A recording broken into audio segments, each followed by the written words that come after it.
Kementerian PUPR terus berupaya meningkatkan konektivitas jaringan jalan nasional melalui proyek-proyek strategis nasional. Salah satunya adalah pembangunan jalan tol di seluruh Indonesia. Salah satu unsur penting dalam pembangunan jalan tol adalah pengadaan tanah, di mana pendanaan pengadaan tanah tersebut dapat disediakan terlebih dahulu oleh badan usaha melalui skema dana talangan tanah. Dana talangan tanah adalah dana yang disediakan oleh badan usaha untuk pengadaan tanah sesuai dengan kesepakatan dalam perjanjian pengusahaan jalan tol. Pembayaran ganti kerugian pengadaan tanah dimulai dari proses validasi pemberian ganti kerugian dari Ketua Pelaksana Pengadaan Tanah hingga pembayaran ganti kerugian pengadaan tanah pada pihak yang berhak oleh badan usaha.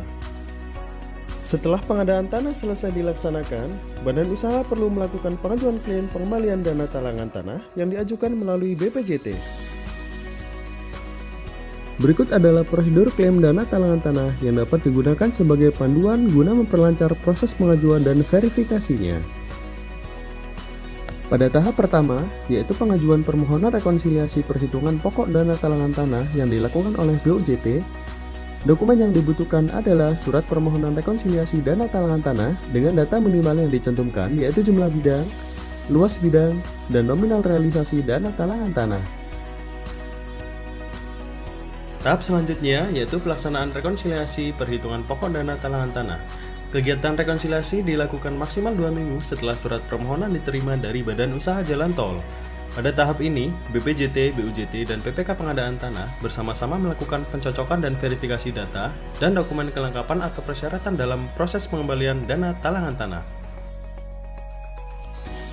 Lampiran daftar objek pengadaan tanah yang disertakan antara lain yaitu nomor SPPJK dari PPK Pengadaan Tanah kepada badan usaha, nama pihak yang berhak, jenis objek pengadaan tanah, nomor urut daftar nominatif, nomor induk bidang atau nomor induk sementara, nama desa atau kelurahan dan kecamatan lokasi objek pengadaan tanah, jenis dokumen kepemilikan objek pengadaan tanah, luas objek pengadaan tanah, dan nilai ganti kerugian. Lalu, kelengkapan dokumen yang harus ada pada saat rekonsiliasi antara lain adalah sebagai berikut, yang keseluruhannya harus sudah dilegalisasi oleh Kepala Kantor Pertanahan. Contoh dokumen yang kurang tepat dan harus diperbaiki antara lain yaitu hasil scan tidak terbaca dengan jelas, kesalahan penulisan pada objek yang dimohonkan seperti nama, nomor nominatif, NIB, dan nilai ganti kerugian, tidak adanya tanda tangan dari pihak yang berwenang, tidak adanya legalisasi dari kantor pertanahan, serta kesalahan-kesalahan lainnya yang mengurangi substansi dari dokumen yang diajukan.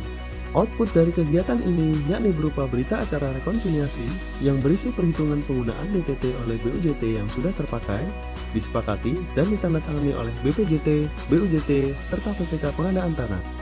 Tahap berikutnya yaitu pengajuan permohonan pembayaran oleh BUJT terkait dana pengadaan tanah yang telah dibayarkan terlebih dahulu kepada BPJT. Dokumen yang dibutuhkan adalah surat permohonan pembayaran dengan data minimal yang dicantumkan yaitu jumlah bidang, nominal nilai penggantian dana talangan tanah, nomor rekening, nama bank, dan nama penerima yang tercantum pada bank yang dimaksud. Tahap terakhir dari proses klaim dana talangan tanah yaitu BPJT bersurat untuk menyampaikan permohonan pembayaran dana badan usaha ke Elman atau Lembaga Manajemen Aset Negara.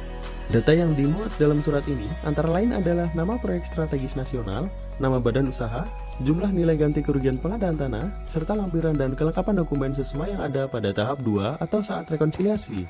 Pada tahap ini juga harus disertai dengan surat yang memuat antara lain sebagai berikut. Itulah prosedur pengajuan klaim dana talangan tanah dari BUJT ke BPJT. Selanjutnya, dokumen-dokumen tersebut akan diperiksa kelengkapannya oleh Elman dan akan dibayarkan langsung dari Elman ke rekening badan usaha.